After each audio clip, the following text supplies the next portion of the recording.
नमस्कार दोस्तों, क्या हाल है। मैं हूँ शीतल बरियार और ड्रामा एक्सपो में आपका स्वागत है।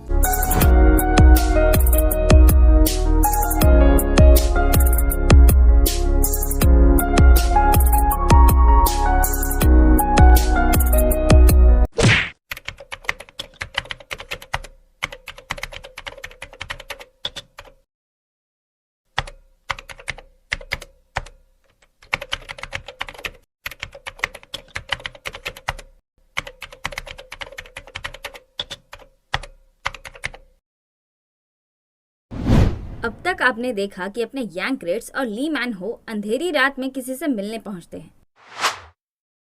जिस पल सारे पजल्स के पीसेस अपनी अपनी जगह पर आ जाते हैं, सारा शक कम हो जाता है और संतोषजनक सच बाहर आ जाता है। वो उस कानून के फैसले की शुरुआत होती है जिसके एक हाथ में तराजू और दूसरे हाथ में तलवार है। पर क्या कानून सच में न्यायपरायण है? Well, let's find out. ये अंधा कानून है। एपिसोड की शुरुआत में पता चलता है कि अपने यांग क्रेट्स जब जेल में खुद पर हमला करने वाले कैदी से मिलने गए थे, तब उसने गुस्से में प्रोफेसर यांग पर चिल्लाने का एक्टिंग किया था और बहुत चालाकी से खुद पर नजर रखने वाले लोगों से बचते हुए उन्हें किसी का नंबर दे दिया था। और अभी प्रोफेसर यांग उसी नंबर वाले आदमी से मिलने जा रहे हैं। वो टैक्सी से उतरकर उसी आदमी से बात करते हुए कहीं जाने लगते हैं। दूसरी तरफ ली मैन हो भी टैक्सी से उतरकर किसी से बात करते हुए एक लग्जरियस जगह पर पहुंचता है, जहां अंदर जाने से पहले उसकी सिक्योरिटी चेकिंग होती है। पहली तरफ अपने यांगर्स कोई रेस्टोरेंट पहुंचते हैं, जहां उस फोन वाले आदमी के बताए हुए जगह पर उन्हें एक काला बैग मिलता है। जब वो घर आकर उसे चेक करते हैं तो उसमें शूज के कुछ सोल्स, सिरिंज का एक डब्बा और प्रोफेसर सीओ का वही पेन मिलता है जो उनकी मौत के बाद उनके पास से गायब हो गया था।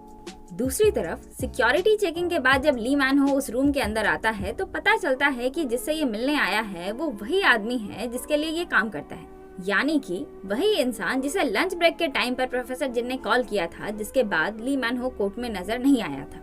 वेल, ये इंसान है कौन वो आपको आगे के एपिसोड्स में पता चलेगा, तो फिलहाल के लिए आगे बढ़ते हैं। ली मैन हो बोलता है, आपने कहा था कि आप उसे ढूंढेंगे, तो अपना वादा पूरा कीजिए।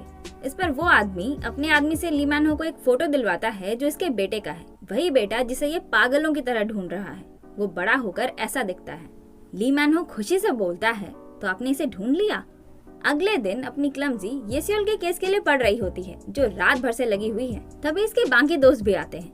वेल, आज इन सबके इंटर्नशिप का पहला दिन है, इसलिए ये सब लोग सूट बूट डाल कर ही आए हैं ताकि यहाँ से सीधा अपने इंटर्नशिप के लिए जा सके। एनीवेज, तभी प्रोफेसर किम और येसियोल भी इन्हें ज्वाइन करते हैं और इनका डिस्कशन शुरू होता है। इनके बीच ये बातें होती हैं कि येसियोल के दिए मेडिकल रिपोर्ट से ये तो साबित होता है कि वो कमीना योंगचन अब्यूजिव है। इस पर हाथ उठाता है, पर किसी भी एंगल से ये साबित नहीं होता कि उसने बिना येसियोल के कंसेंट के वो हिडन कैमरा लगाया और वो सेक्स वीडियो रिकॉर्ड किया। तभी सोले येसियोल के चोट वाले फोटोज दिखाकर बोलती है, शायद जूरर्स पर ये काम कर जाए। वेल, जूरर्स उन आम लोगों को कहा जाता है जो जूरी ट्रायल में फैसला सुनाते हैं। एनीवेज, उन फोटोज में येसियोल की चोटें देखकर बोगी को बहुत गुस्सा आता है।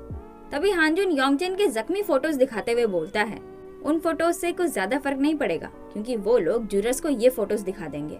डिस्कशन के बाद सब लोग अपने अपने इंटर्नशिप के लिए चले जाते हैं, पर बोगी वहीं येसियोल से बातें कर रहा होता है and obviously he is worry about her, because why not, इसे चाहता जो है। तभी येसियोल बोलती है, तुम्हें अपने इंटर्नशिप पर नहीं जाना।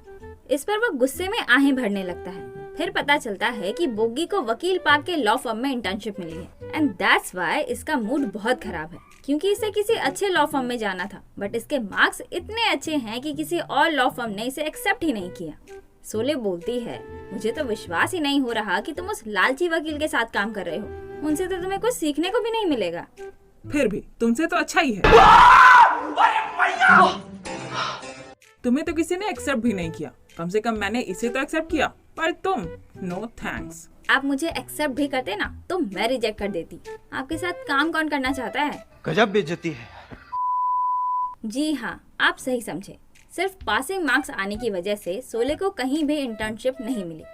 एनीवेज, उधर प्रोफेसर किम और अपनी सीरियस गर्ल सोल्बी आपस में बातें कर रहे होते हैं, जो सोल्बी के प्लेजरिज्म से ही रिलेटेड है। बातें हो जाने के बाद सोल्बी वहाँ से जाने लगती है कि तभी वकील पार्क से टकरा जाती है, पर वो हाय, हेलो, सॉरी, एक्सक्यूज मी, की हाल एंड ब्ला ब्ला किए बिना ही चली जाती है। वकील पार्क भी लाइक, कांगसोल नाम की सभी लड़कियां रूड ही होती हैं क्या?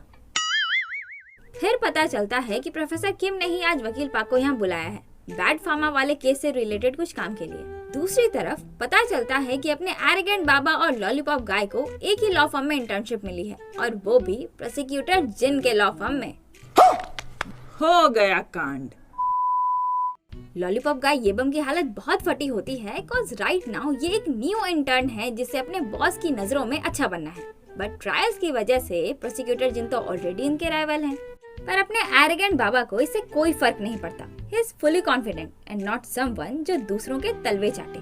एनीवेज, ऑफिस गेट पर पहुंचकर अपने डर और नर्वसनेस की वजह से येबम हांजुन को डोर नॉक करने से रोक देता है, पर तभी प्रोसिक्यूटर जिन खुद दरवाजा खोलकर बाहर आ जाते हैं। येबम उन्हें ग्रीट करता है और खुद को इंट्रोड्यूस करने लगता है, पर वो उस पर कोई ध्यान नहीं देते और हांजुन से कहते हैं, हमारी मुलाकात फिर से हो गई हांजुन हुई, और एक कनिंग से स्माइल देने लगते हैं। लुक्स लाइक कि अपने एरोगेंट बाबा के लिए ये इंटर्नशिप बहुत मुश्किल होने वाली है। What do you think? क्या अपना एरोगेंट बाबा इस कमीने प्रोसिक्यूटर के सामने झुकेगा? नहीं। दूसरी तरफ अपना सीरियस गाय जीहू भी अपनी इंटर्नशिप के लिए अटॉर्नी सॉन्ग के पास पहुंच जाता है, जहां वो बोलते हैं, मैंने तुम्हें कोर्ट में देखा था, तो तुम और मिस येसियोल एक ही स्टडी ग्रुप में हो? जीहू बोलता है, हाँ, पर हम उतने क्लोज नहीं। इस पर अटॉर्नी सॉन्ग बोलते हैं, तुम्हें तो पता ही होगा कि हमारे जैसे लॉ फर्म के पास बहुत अच्छे इन्फॉर्मेशन होते हैं। मुझे लगता है कि तुम उस केस में उसकी मदद कर रहे हो। इस पर जीहू बोलता है, मैंने ये अपनी मर्जी के खिलाफ किया था क्योंकि प्रोफेसर यांग ने कहा था, पर यहाँ आने से पहले ही मैं वो छोड़ चुका हूँ। इस पर अटॉर्नी सॉन्ग मुस्कुराते हुए बोलते हैं, तुम्हें ऐसा करने की जरूरत नहीं थी। तभी किसी का कॉल आता है और वो अटेंड करने के लिए बाहर चले जाते हैं। फिर जीहू की नजर अटॉर्नी सॉन्ग के फाइल्स पर पड़ती है जिसमें बैड फार्मा केस से रिलेटेड एक डॉक्यूमेंट होता है और पता चलता है कि अटॉर्नी सॉन्ग भी उन लोगों में से एक है जो चाइल्ड सपोर्ट नहीं देते।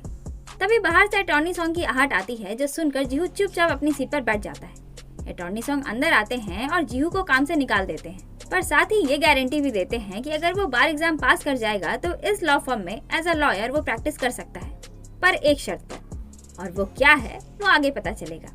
इधर पता चलता है कि स्वीटू सोंगजे का केस प्रोसिक्यूटर जिन देख रहे हैं। हांजुन बोलता है, आपको नहीं लगता कि आपको ये केस किसी और को दे देना चाहिए?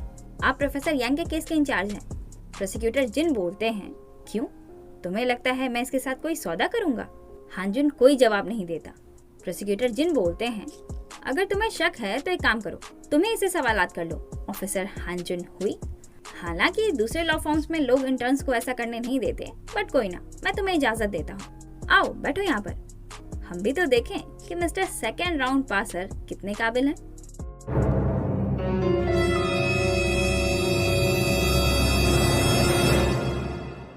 दूसरी तरफ पता चलता है कि एमएलए के ऑफिस में लॉ स्टूडेंट को एज एन इंटर्न हायर किया जा रहा है, और क्योंकि सोल्बी को कहीं इंटर्नशिप नहीं मिली है थैंक्स टू इसके पापा, इसलिए अब सोल्बी एमएलए के ऑफिस में इंटर्नशिप के लिए अप्लाई करने वाली है। वो अपनी क्लमजी को भी अप्लाई करने का सजेस्ट करती है, लेकिन फिर ये भी बोलती है कि शायद वो लोग उसे एक्सेप्ट ना करें और चली जाती है। अपनी क्लमजी का भी उस एमएलए के लिए काम करने का कोई इरादा नहीं है, पर इंटर्नशिप करना इसके लिए जरूरी है, इसलिए ये कंफ्यूज है। तभी प्रोसिक्यूटर किम उसके पास आती है और उन्हें भी इस इंटर्नशिप के बारे में पता चलता है। इधर हांजुन सवाल करना शुरू करता है, आपने अपना गुनाह कबूल करने का क्यों सोचा? प्रोसिक्यूटर जिन बोलते हैं, हाँ, तुम तो फर्स्ट सेमेस्टर से ही हैकिंग कर रहे थे ना, तो फिर अभी क्यों? सोंगजे जवाब देता है, इस डर से कि मेरी वजह से एक बेगुनाह खूनी न बन जाए। हांजुन बोलता है, अगर ये सब नहीं होता तो आप ये कभी नहीं कबूलते। सोंगजे कुछ नहीं बोलता। हांजुन पूछता है, अगर आप पकड़े नहीं जाते तो क्या आप हैकिंग कंटिन्यू रखते? सोंगजे हाँ में जवाब देता है। अब हांजुन पूछता है, अगर आपके बयान के बिना ही प्रोफेसर यांग निर्दोष साबित हो जाते तो क्या आप कभी आगे नहीं आते? आपको सिर्फ तभी गिल्टी फील होता है जब कोई मरता है। आपने जो किया है उससे ना ही सिर्फ लॉ स्कूल के ग्रेडिंग सिस्टम से लोगों का भरोसा उठा है, बल्कि उन स्टूडेंट के साथ भी नाइंसाफी हुई है जो इस हद तक खुद को पढ़ाई में झोंक लेते हैं कि ज़ॉम्बी जैसे लगने लगते हैं। आपको नहीं लगता कि आपको इस वजह से भी गिल्टी फील करना चाहिए था? तभी प्रोसिक्यूटर जिन उसे टोकते हैं, अरे बस बस, इतना हार्श होने की जरूरत नहीं, और येबम को सोंगजे के लिए पानी लाने को बोलते हैं।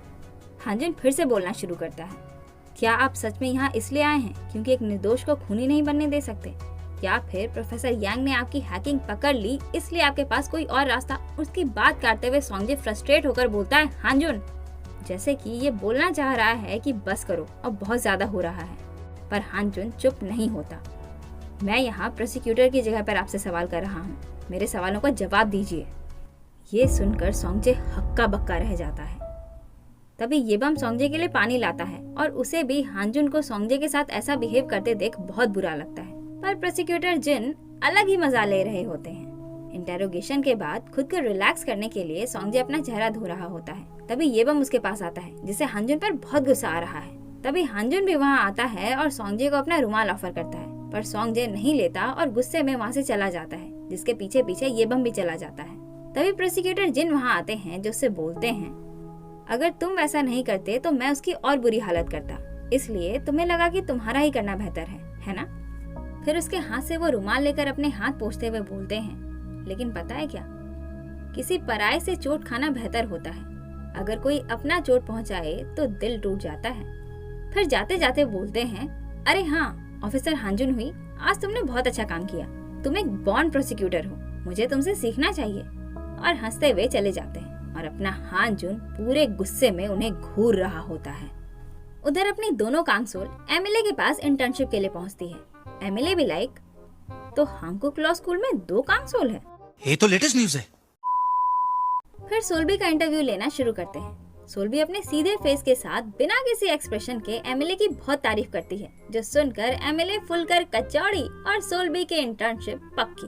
फिर अपनी क्लमजी की बारी आती है एंड ऑब्वियस है कि एमिले इसे रिजेक्ट ही करेंगे, लेकिन वो उन्हें एक डॉक्यूमेंट थमाती है जो प्रोफेसर किम ने इसे दिया था और बोलती है, प्रोफेसर किम ने कहा था कि शायद इस डॉक्यूमेंट के बदले आप मुझे एक्सेप्ट करना चाहो। एंड दैट्स हाउ अपनी क्लमजी की भी इंटर्नशिप पक्की।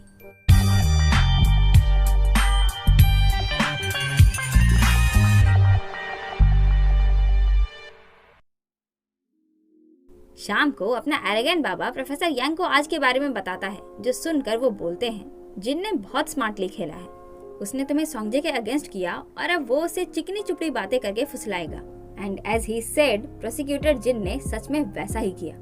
जब इंटेरोगेशन के बाद सोंगजे जा रहा था तभी वो उससे बात करने के लिए पहुंच गए थे। हानजुन बोलता है, मैंने तो सोचा ही नहीं कि वो मेरा ऐसे भी यूज कर सकते हैं। तभी प्रोफेसर यांग उसे वो बैग दिखाते हैं। हानजुन बैग के अंदर की चीजें देखने लगता है। प्रोफेसर यांग बोलते हैं, इन चीजों में कोई फिंगरप्रिंट्स नहीं है। फिर बताते हैं कि सोल की लंबाई और चौड़ाई के हिसाब से ये 275 mm के शूज का सोल है।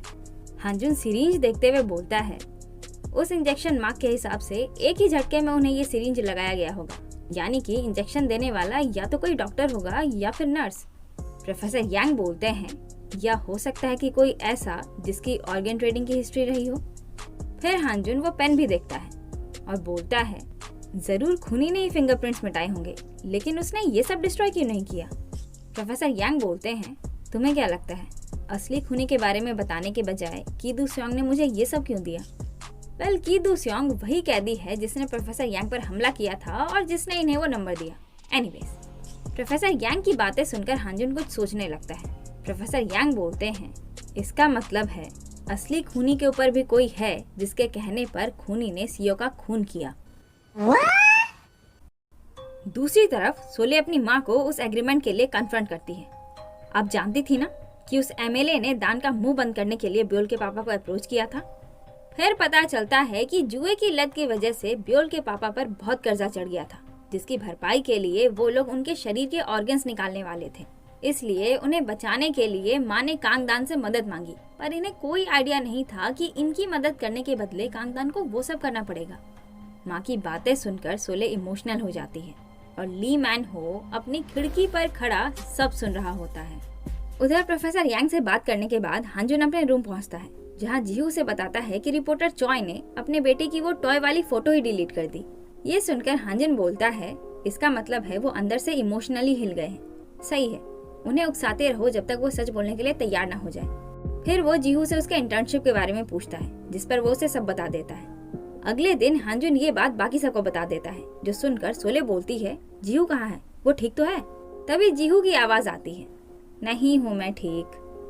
फिर पता चलता है कि अटॉर्नी सॉन्ग की ये शर्त थी कि वो कोर्ट में सबको ये बोले कि ये सियोल हांजुन को डेट कर रही थी। ये सुनकर हांजुन बोलता है वो लोग जूरर्स के सामने ये प्रूव करना चाहते हैं कि ये सियोल मेरे साथ टू टाइमिंग करके योंगचन को चीट कर रही थी और वो लोग ये काम तुम लोगों से करवाना चाहते हैं जिनके साथ मैं रोज स्टडी करता हूँ। सोले बोलती है और अगर ये बात जीहू के मुंह से निकले जो तुम्हारा रूममेट भी है फिर तो सोने पे सुहागा हो जाएगा उनके लिए। बोगी बोलता है पर उन्हें इसे निकालने की क्या जरूरत थी। सोल भी बोलती है क्योंकि अगर अपने साथ काम कराते रहते तो ये एक सौदे की तरह लगता। तभी जीहू बोलता है पता नहीं मुझे उन्हें हाँ बोलना चाहिए या नहीं। इस पर बोगी और सोले भड़क जाते हैं। जीहू हांजुन से बोलता है तुमने ही योंगचन को येसियोल के रूम में पकड़ा था ना और उसे कुछ साइन भी करवाया था। बोगी बोलता है इसे जवाब मत दो हांजुन। उसे इग्नोर करते हुए जीहू एक और सवाल करता है क्या तुमने टेक्स्ट में येसियोल को कुछ उल्टा सीधा भी लिखा था। बोगी बोलता है मुझे तुम्हें ही चुप करना होगा और उसका मुंह बंद कर देता है। उसका सपोर्ट करते हुए सोले भी जीहू का मुंह बंद कर देती है। दूसरी तरफ एमएलए प्रोफेसर किम से बात कर रहे होते हैं जहां पता चलता है कि प्रोफेसर किम ने एमएलए को सोल्बी के द्वारा जो डॉक्यूमेंट भेजा था वो एक तरह का बिल है, abolition of defamation by public aliasing facts, यानी कि ये बिल उन लोगों पर सख्त कदम उठाने के लिए है जो सिर्फ इसलिए किसी पर मानहानि यानी कि डिफेमेशन का केस ठोक देते हैं क्योंकि उस इंसान ने उनके बारे में लोगों को कुछ ऐसी सच्ची बातें और फैक्ट्स बताई है जिससे उनकी बदनामी हो रही है। इसे एक एग्जाम्पल से समझते हैं। बैट फार्मा वाले केस को ही लेते हैं। बैट फार्मा वेबसाइट की जो ओनर लेडी है वो तो अपने वेबसाइट पर इंफॉर्मेशन डालकर उन लोगों के बारे में सच्ची बता रही थी ना कि वो लोग चाइल्ड सपोर्ट नहीं देते, बट स्टिल उन लोगों ने मानहानि का दावा करते हुए उस ओनर लेडी पर डिफेमेशन का केस किया ना। अच्छा हाँ, तो प्रोफेसर किम का जो बिल है वो उसी तरह के डिफेमेशन केसेस को अबॉलिश करने के लिए है जो सिर्फ दूसरों के बारे में सच बताने की वजह से होता है। एमएलए बोलते हैं ये ली मैन हो एक्ट जितना तो बड़ा नहीं पर फिर भी बड़ा इशू है और अटेंशन भी बहुत खींचेगा। इस समय मुझे ऐसे ही किसी चीज की जरूरत थी। प्रोफेसर किम बोलती है अगर आपको ज्यादा अटेंशन चाहिए तो बैट फार्मा जूरी ट्रायल के दिन प्रेस कॉन्फ्रेंस करना बहुत फायदेमंद होगा। तभी अपनी क्लमजी उनके पास आकर बोलती है प्रोफेसर मेरे इंटर्नशिप के लिए आपको अपना इतना इम्पोर्टेंट वर्क उस एमएलए को देने की जरूरत नहीं। इस पर मिस्टर डोंग बोलते हैं ये तुम्हारे लिए ऐसा क्यों करेंगी, अगर इन्होंने उसे वो बिल दिया है तो जरूर इनके पास कोई प्लान होगा। तुम ज्यादा दिमाग मत लगाओ और आराम से अपना इंटर्नशिप करो। ये भी ठीक है। तभी प्रोफेसर किम बोलती है तुम मेरे लेक्चर्स रिकॉर्ड करती हो ना, जिस दिन ली मैन हो लेक्चर हॉल में आया था उस दिन की रिकॉर्डिंग है तुम्हारे पास। उधर एमएलए वो बिल अटॉर्नी सॉन्ग को देते हुए बोलते हैं इसकी मदद से लोगों का अटेंशन योंगचन के केस से हट जाएगा। इस डॉक्यूमेंट को प्रिपेयर भी बहुत अच्छे तरीके से किया गया है। अरे हाँ, क्या तुम बैट फार्मा वेबसाइट के बारे में जानते हो? मैंने सुना है वो वेबसाइट उन पेरेंट्स को एक्सपोज करती है जो चाइल्ड सपोर्ट नहीं देते। ये सुनकर अटॉर्नी सॉन्ग के माथे पर चिंता की लकीर आ जाती है। वो बोलते हैं आप इस बारे में क्यों पूछ रहे हैं? एमएलए बोलते हैं मैंने सुना है उसमें जूरी ट्रायल हो रहा है। कब है ट्रायल? अटॉर्नी सॉन्ग बोलते हैं उसी दिन जिस दिन योंगचन के केस का ट्रायल है। शाम को हमारे सारे धुरंधर उन लोगों के फिल्ड अप फॉर्म्स देख रहे होते हैं जिन्होंने येसियोल के जूरी ट्रायल के लिए एज अ जूरर अप्लाई किया है। सब लोग उन लोगों की इन्फॉर्मेशन एंड ऑल देखने में बिजी होते हैं बट अपने यांग ग्रेड्स कोई इंटरेस्ट नहीं दिखा रहे होते। प्रोफेसर किम बोलती है क्या कर रहे हो, तुम्हें तो इसमें सबसे ज्यादा ध्यान देना चाहिए। प्रोफेसर यांग बोलते हैं इससे कोई मदद नहीं होने वाली। प्रोफेसर किम बोलती है केस का आधा फैसला यही लोग लेने वाले हैं और तुम कह रहे हो कि इससे कोई मदद नहीं होने वाली। जूरी सिलेक्शन भी किसी युद्ध से कम नहीं। प्रोफेसर यांग बोलते हैं तो अच्छे से युद्ध लड़िएगा और वहाँ से निकल लेते हैं, जिन्हें रोकने के चक्कर में प्रोफेसर किम भी उनके पीछे हो लेती है। फिर इन डॉक्यूमेंट्स को चेक करते हुए इन सब का डिस्कशन भी शुरू हो जाता है जिसमें पता चलता है कि एमएलए ने एक ऐसी स्टार प्रोसिक्यूटर हायर किया है जो जूरी ट्रायल की क्वीन है। आज तक वो एक भी जूरी ट्रायल नहीं हारी। वो इस तरीके से केस लड़ती है कि सारे जूरर्स उनके फेवर में आ जाते हैं। And her name is Bae Sim Won. इनके तो नाम में ही वॉन है। व्हाट डू यू थिंक, क्या इस बार वो जीत पाएगी? आइए देखते हैं, मजा आएगा। येसियोल के ट्रायल का दिन आ जाता है और ये लोग कोर्ट पहुंचते हैं जहां प्रोफेसर किम प्रोफेसर यांग को समझा रही होती है कि जूरी ट्रायल क्रिमिनल ट्रायल से अलग होता है। यहाँ जूरर्स को अपने फेवर में करना पड़ता है, उन्हें इम्प्रेस करना पड़ता है, इसीलिए उनके सामने ज्यादा स्वैगर बनने की जरूरत नहीं है, पोलाइटली बात करना एंड ब्ला ब्ला ब्ला। पर अपने यांग ग्रेड्स को घंटा फर्क पड़ने वाला है, इन्हें तो जो करना है वो करेंगे ही। तभी इनके सामने वो स्टार प्रोसिक्यूटर बे सिम वॉन प्रकट हो जाती है और पता चलता है कि इन तीनों ने साथ में ही ट्रेनिंग की है और प्रोसिक्यूटर बे ने अपने यांग ग्रेड्स को प्रपोज भी किया था जिसे अपने यांग क्रेड्स ने बहुत कोल्डली रिजेक्ट कर दिया था। तेरे प्यार में मुझको क्या मिला।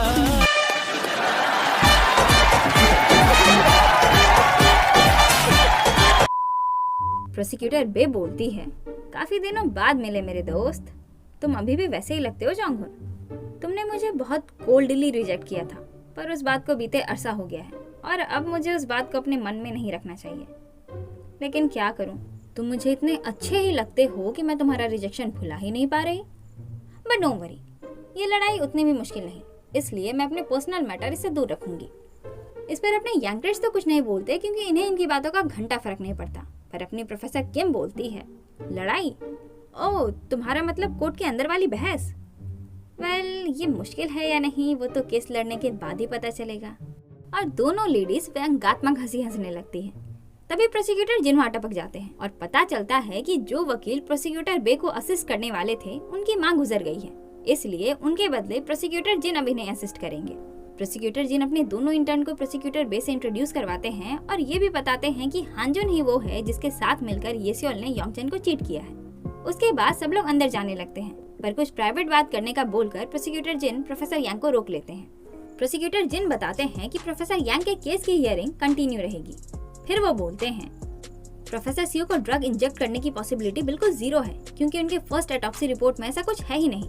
प्रोफेसर यांग बोलते हैं, इसलिए तो मैंने उन रिपोर्ट्स को डिसएग्री करके उस फॉरेंसिक एग्जामिनर से कंफर्म करने की बात की थी, बट सैडली वो कहीं मिला ही नहीं, इसलिए ऑटोप्सी रिपोर्ट को ही यूज करना पड़ा।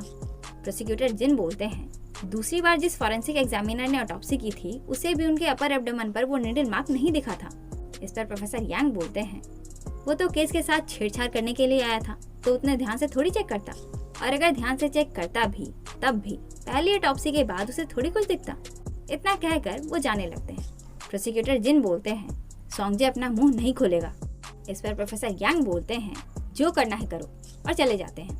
दूसरी तरफ अपनी दोनों कांग्सवेल इंटर्न एमएलए के प्रेस कॉन्फ्रेंस की तैयारी कर रही होती है, जहां अपनी क्लमजी पूरी फायर होती है, क्योंकि एक तो वो एमएलए अपने फायदे के लिए प्रोफेसर किम के हार्ड वर्क का यूज कर रहा है, ऊपर से बैड फार्मा वाले केस के दिन ही ये प्रेस कॉन्फ्रेंस रख के बहुत चालाकी से बैड फार्मा केस का भी यूज कर रहा है। सोल्बी बोलती है, वो बैड फार्मा का यूज नहीं कर रहे हैं, बल्कि शायद बैड फार्मा उस बिल का यूज कर रहा है जो आज एमएलए सबके सामने प्रपोज करने वाले हैं।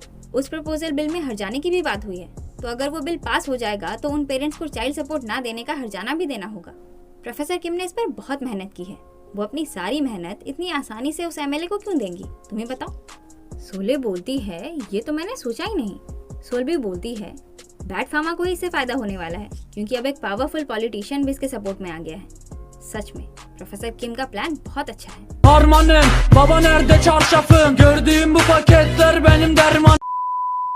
तभी सोले की नजर अपनी माँ पर पड़ती है जो लंगड़ाते हुए आ रही होती है। सोले दौड़कर उनके पास जाती है और पता चलता है कि सीढ़ियों से गिरने की वजह से इन्हें चोट लग गई। फिर पता चलता है कि इन्होंने भी ज्यूरर्स के लिए अप्लाई किया है, इसलिए सोले उन पर गुस्सा करने लगती है क्योंकि इस हालत में यहाँ आने के बदले इन्हें घर पर आराम करना चाहिए था। पर माँ बोलती है कि बस इस एक काम के लिए 60,000 वॉन यानी कि लगभग 4,000 रुपए ऑफर किए गए हैं, जो इनके परिवार के लिए बहुत है, इसलिए इन्हें ये करना ही करना है। ये सुनने के बाद तो सोले के पास भी कुछ नहीं रह जाता उन्हें बोलने के लिए। फिर उसे कुछ याद आता है और वो बोलती है, अजीब बात है, मैंने उन डॉक्यूमेंट्स में आपके पेपर्स नहीं देखे। इस पर माँ अपने डॉक्यूमेंट सोले को देते हुए बोलती है कि वो सबमिट करना भूल गई थी। दूसरी तरफ मिस्टर डोंग भी अपने डॉक्यूमेंट सबमिट करते हैं क्योंकि बिजी होने की वजह से ये भी भूल गए थे। तभी प्रोफेसर किम वहाँ आती है और वो उनसे बातें करने लगते हैं। उसी वक्त वकील पाक भी अपने नए इंटर्न बोगी, जिसने अभी हेडबैंड नहीं पहना हुआ है, उसके साथ वहाँ आते हैं और इन दोनों में नोकझोंक होने लगती है। तभी प्रोफेसर किम को सोले का मैसेज आता है जो उनसे कुछ बात करना चाहती है। ये पढ़कर वो उससे मिलने चली जाती है। सोले बोलती है ये सब गलत है क्योंकि जैसे एमएलए प्रोफेसर किम के हार्ड वर्क का यूज कर रहे हैं वैसे ही प्रोफेसर किम भी उनका यूज कर रही है, तो दोनों में डिफरेंस क्या हुआ। सोले नहीं चाहती कि इनकी प्रोफेसर भी उस घटिया एमएलए की तरह बने, पर प्रोफेसर किम बोलती है कि मुझे वैसा बनना ही होगा क्योंकि इसी तरह से ये काम करेगा। फिर वो सोले को एमएलए का प्रेस कॉन्फ्रेंस दिखाने लगती है जो स्टार्ट हो गया है और सारे न्यूज चैनल पर लाइव ब्रॉडकास्ट हो रहा है। दूसरी तरफ ली मैन हो फोन पर किसी पर भड़क रहा होता है, ये बोलते हुए कि हमने जो सौदा किया था ये उससे अलग है, मैं यहाँ अपने बेटे को ढूंढने आया हूँ। तभी उसके कानों में एमएलए का भाषण पड़ता है। फ्रीडम ऑफ स्पीच के तहत सच बोलना प्रोटेक्ट किया जाना चाहिए। ये अनकॉन्स्टिट्यूशनल है जब किसी सच बोलने वाले इंसान को क्रिमिनली पनिश किया जाता है, वो भी सिर्फ इसलिए क्योंकि इससे उस बुरे इंसान का रेपुटेशन खराब हो रहा है जो सिर्फ बुरा ही करता है। इसलिए मैं एलिजिंग फैक्ट्स द्वारा किए गए डिफेमेशन को एबॉलिश करना चाहता हूँ और उन लोगों की सफरिंग को खत्म करना चाहता हूँ जिनके साथ अनफेयर हो रहा है। अगर ये बिल पास हो जाएगा तो बैड फार्मा जैसे केसेस कभी होंगे ही नहीं। तभी एक रिपोर्टर पूछता है कि इस तरह के बिल तो पहले भी प्रपोज किए जा चुके हैं, तो आपको क्यों लगता है कि इसे अप्रूवल मिलेगा? एमएलए बोलते हैं क्योंकि इस बार मैं हूँ। जैसे मैंने ली मैन हो एक्ट पास करवाया था वैसे ही इसे भी पास करवाऊंगा। फिर वो मीडिया को ली मैन हो की उस दिन वाली रिकॉर्डिंग दिखाते हैं जिस दिन उसने लेक्चर हॉल में प्रोफेसर किम के सामने तमाशा किया था। एक्चुअली 11 साल पहले जब ली मैन हो को सजा मिली थी उसके बाद से उसके ऊपर रेपिस्ट का टैग लग गया और तब से सब लोग उसे घृणा वाली नजर से ही देखते हैं। और जाहिर है कि एक चाइल्ड रेपिस्ट के बारे में कोई अच्छी बातें तो करेगा नहीं, सब उसे गाली ही देंगे और दूसरों के सामने उसकी बुराई ही करेंगे। इसलिए उस दिन ली मैन हो ने प्रोफेसर किम को उकसाने और इरिटेट करने के लिए ये भी बोला था कि वो उन सब पर डेफेमेशन का केस करेगा जो उसके बारे में बुरा बोलते हैं। और उसी रिकॉर्डिंग को दिखाते हुए एमएलए बोलते हैं, मैंने सुना कि ली मैन हो उन पर केसेस करने की तैयारी कर रहा है जिन्होंने उसे क्रिटिसाइज किया है। अगर उसे अपनी गलती का पछतावा होता और गुनाहों का पश्चाताप करना चाहता तो वो ऐसा तमाशा कभी नहीं करता। एक इंसान होने के नाते वो ऐसा कर भी कैसे सकता है? मैं इस बिल को जल्द से जल्द पास कराना चाहता हूँ ताकि उस ली मैन हो को सबक मिले। नीच इंसान को नीच कहना बिल्कुल गलत नहीं है। ये सब सुनकर ली मैन हो का खून खौल जाता है।